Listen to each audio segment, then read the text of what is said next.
what did get me with the psych warfare type shit was, the whole big picture of, we have to go over there because they orchestrated 9/11 type shit. I was freaking young. I wasn't even an adult yet. Um, However, it don't bother me. Like I figured it was war like it was back in the day. That you go, whoever's the best will win, and then whoever wins reaps the benefits of it. I really don't give a shit if we were going over there, beat their ass, and then make them fucking give us free oil for 10 years, some shit like that. I'm all for it. It's just part of, hey, survival of the fittest. However, we go over there for no reason. We fucking destroy their country. Then we don't get nothing out of it. Well, our companies do. We destroy their country, then we go ahead and pay our own companies to rebuild their countries. Halliburton. Makes no fucking sense. I didn't win nothing from it. My family didn't win nothing from it. No civilian won anything from it. Just a couple of companies won multi-billion-dollar contracts. I mean, every time we dropped that freaking JDAM, it was $40,000 that freaking Lockheed Martin made. They don't get that shit. Yeah, But because everybody's cutting me off saying, oh, what you're saying is that we should sponsor Hitler. I think never said that shit. What the fuck are you guys talking about? Well, it's an analogy. It's an example. But anybody out there that's listening, if you'd like to join the conversation, just go to my Twitter, click on the link, and you can get in. Now, Brandon, did you have something for us? No, I mean, all I was going to say was, yeah, you're right. A lot of people don't understand how it is over there, and to an extent, not even I understand, fully how it is over there, but I understand the basic idea. If there's these three groups of Muslims that hate each other, and even more, even if you just want to go into the sects, but, the sects of the different sects of different, belief systems, the Sunnis, the Shiites, and all them. But I understand that there is the way they are and the way they live is completely different from us. There is no peace, and I mean, it's wishful thinking that there is going to be any peace over there, and I don't think that we should come in there and ram our way of government down their throat. I mean, Yeah. it's what they believe. They're not exactly the most peaceful people on the planet, but Jesus fucking Christ. What you got for us, Cyril? I think that the way that we kind of poke our noses into everybody else's business as a country is wrong. Our basic reason for being over in the Middle East is for that black stuff that comes out of the ground. Honestly, we're not over there to try to change somebody's mind about their way of government. We're not over there to try to make things economically better for them. We're protecting our best interests, well, Big Oil's best interests at heart. That's my opinion. I definitely agree. We went over there. My problem with it was that if we would have just gone over there and then got the shit for us, for the whole country, everybody gets a subsidy from it, that type of shit, I'd be totally cool with it. A lot of people might not be cool with that. That's just my opinion, my philosophy. All right, I'm not trying to convince anybody. I'm just explaining myself. But what's really, really fucked up is that we went over there, did all that shit for nothing because the only people that benefit are like 5 people that own BP and freaking Exxon and shit like that, That's really fucked up. That's way more fucked up than our whole country benefited from it. That was my point. If the whole country would have benefited from it, I will still be in. I will still go and fight whatever they want me to go fight, as long as the country benefits from it. There. Oh, but I thought it was about survival of the fittest, the strongest. Well, when it comes to me helping somebody I don't know that don't care about me, what? Okay, so it's about the strong helping the weak. Good job. What? Okay, the reason why I'm saying all this is because he was asking me about my disillusionments from the beginning. Like, what issue do I have with the government I don't care that we went ahead and invaded them. I mean, I feel sorry for them, but at the same time, it's like, if it was, let me go back here. My ancestors came from Spain to America. There was the Aztec Empire, the Incas, and Mayas. 144 of us, for example, in the Aztecs, defeated an empire of over 1 million people. Then we went ahead and took all the shit they had and all their land and everything. I have no issue with that. Honestly, we deserved it because we won. If we wouldn't deserve it, we wouldn't have won. So then what we did to the Indians, is that justifiable also then? Well, yeah, they tried to kill us and we killed them back and we won. Modern history has been shaped by conquest. The conquest of the world by Europeans.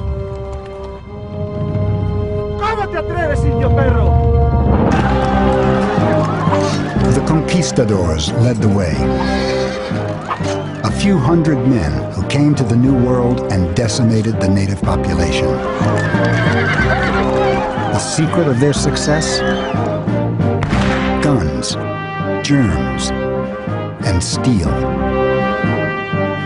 Ever since, people of European origin have dominated the globe with the same combination of military power, lethal microbes, and advanced technology. I don't know, man. I mean, I don't see the necessity of war. I really just don't see it. Yeah. I love the idea. If it was about self-defense, yeah, I can kind of get that, but there's no reason to go overseas and occupy a country for 10 years. They did it through lies. See, but you gotta understand though, my philosophy is more like Nietzsche, the Uberman. The Uberman, like the Spartans. Hey, if you're tougher and more prepared than the other guy, you deserve his shit. That's just my philosophy.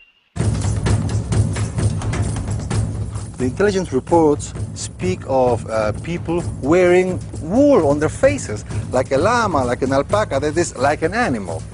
Then they went from one place to the other wearing on top of their heads a little pot that has never been used for cooking.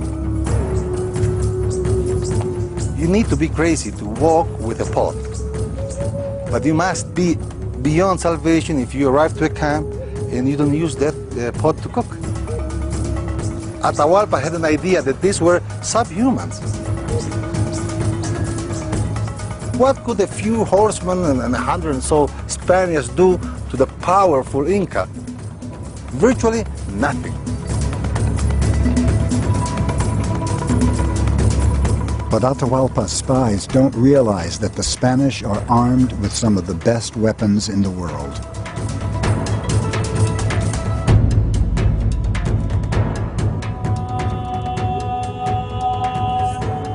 At the time of the conquistadors, Spain had the biggest army in Europe, orchestrated from the imperial capital, Toledo. For more than 700 years, the Spaniards had been at war, fighting against the Moors and other European armies. There was an arms race in Europe. To survive, the Spaniards needed to keep up with the latest in weapons technology. Hey!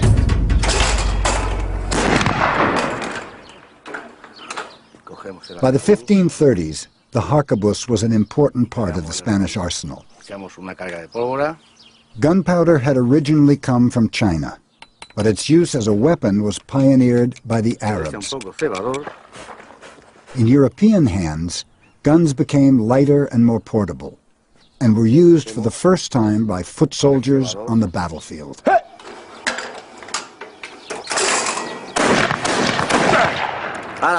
The harquebus was still a crude weapon, but would go on to change the face of warfare.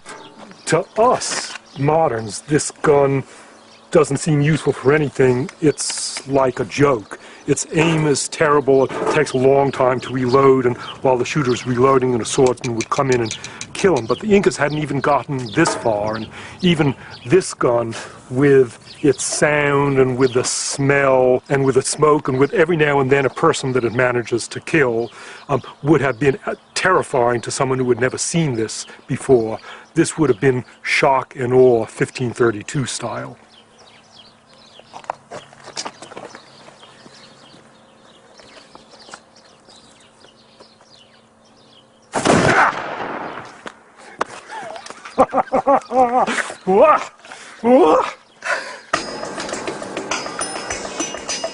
For all its bluster, the technology of gunpowder was still in its infancy.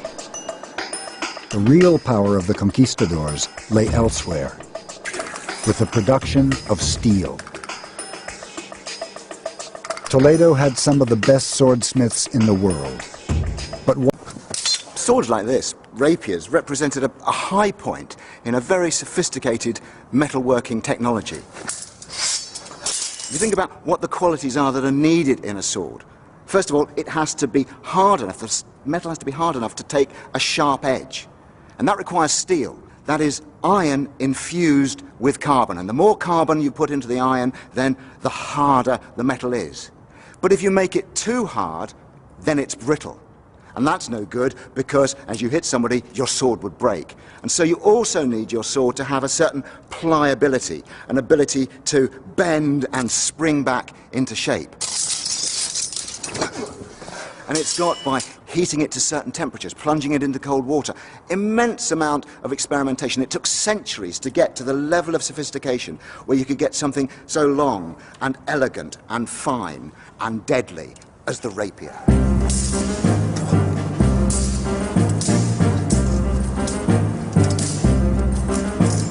the rapier, with its extra-long blade, was developed as a dueling weapon, but became so fashionable in Renaissance Europe, it was the sword of choice for any aspiring gentleman.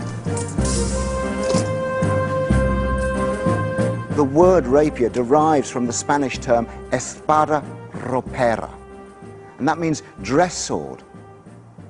And for the first time in Spain, we start to see people wearing the sword with their everyday clothing, their civilian dress, going about their everyday business. They didn't do that in the Middle Ages. This is something new in the 16th century.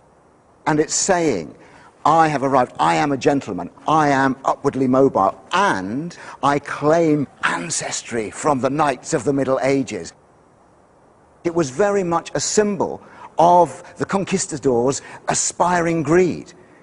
The thing that drove them through all their hardships, the thing that made them go to the Americas, was their lust for gold, their lust for self-advancement. And the rapier absolutely symbolized that overbearing avarice. War. So I'm having a really hard time understanding why it's beneficial to go fight them instead of trying to negotiate that with them in a intellectually honest way. Well, I kind of get what you're saying. However, it's not like that. We haven't lived over there for a whole year and being around them. They're not like us. They are not like us. They live in a tribal type of feudal system where it's all about favors, and you have to make an alliance with the mayor of one freaking village, and then set them against each other because they all hate each other. And it's the idea of a nation to them is like a foreign thing. Most people don't realize this. It's about negotiation. No, I understand, but how can you negotiate with a country when you walk 5 blocks and it's a whole different system? Because you adapt to that different system. You work with negotiating with each of those tribes. See, the thing is, man, one guy's terrorist is another guy's freedom fighter. You know, it's always, you can always flip that shit. That's why I understand the logic, because there's so many different types of mentalities, different cultures. That's what I was bringing up before. He's talking about making alliances with them. How are you going to make an alliance with 50 people, and then make another alliance with 100 people, and make an alliance with... Dude, the whole country is divided in tribalism. He doesn't understand because he's never lived through it. All he does is read little books. He doesn't know how it works over there. And then the little tribes are separated between 3 different religions. of Islam. Like, it's fucking crazy. I think it's like It's like Shiite. medieval times. I think it's like Shiite, Sunni, Yeah, and something Shiite else. Sunnis and the Kurds, and then they have a different sect of the Sunnis, and they all hate each other and make alliances against each other. And then you make an alliance with the government, right, the main Iraqi government, and then all the other groups go ahead and blow up the pipelines and shit. It doesn't matter. That's what I'm saying. Just go over there, be like Saddam, and freaking conquer and control every single one of them. That's the only way to win.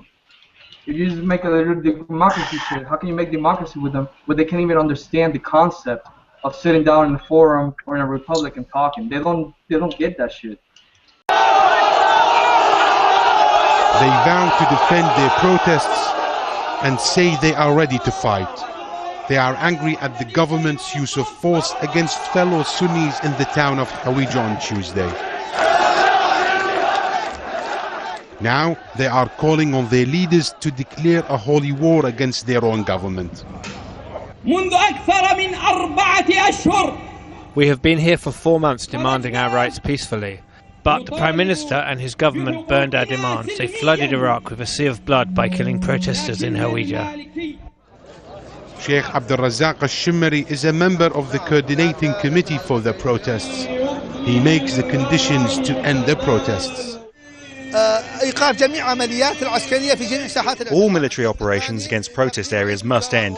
Secondly, the Prime Minister and his acting Defence Minister and commanders should stand trial before international courts for war crimes.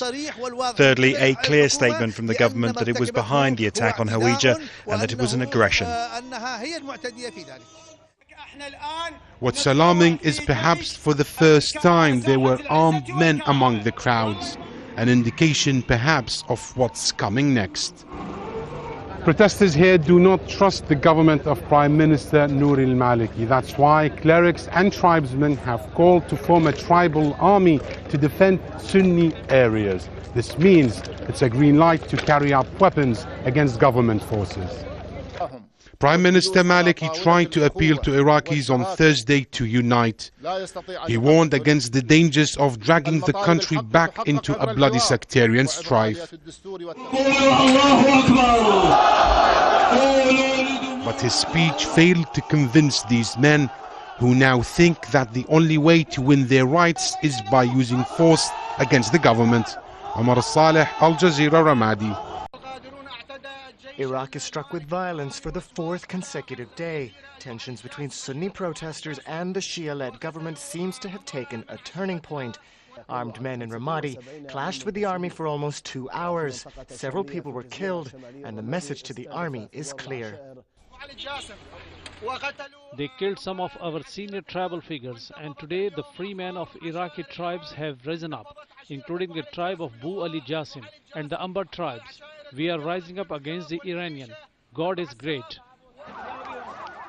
On Friday, 2 bombs planted near a Sunni mosque in Bakuba exploded as worshippers left after Friday prayers.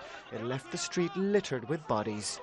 Dozens of people were killed, some were maimed, others injured. Survivors say security forces were implicit because it was them who were protecting the area and searching people. There were attacks in at least 4 Sunni areas in Baghdad and its outskirts. 2 bombs ripped through a marketplace not far from a mosque, killing several people. The country has been hit by a wave of suicide attacks, bombs and explosions. The targets have been both Sunnis and Shias. Violence levels soared after government security forces stormed a protest site in the town of Hawija in April, killing more than 50 people. Protests in Sunni areas have been going on for 5 months. Protesters accuse the government of marginalization and unfair treatment of Sunnis. The government says the protest movement has been infiltrated by criminal gangs and Al-Qaeda. Prime Minister Nouri al-Maliki has called on Iraqis to unite. He blames the recent violence on the former members of the Ba'ath Party. Iraq is facing its worst crisis since the occupying U.S. forces withdrew over a year ago.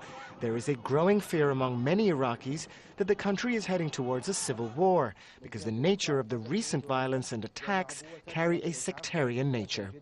Banu Bhatnagar, Al Jazeera.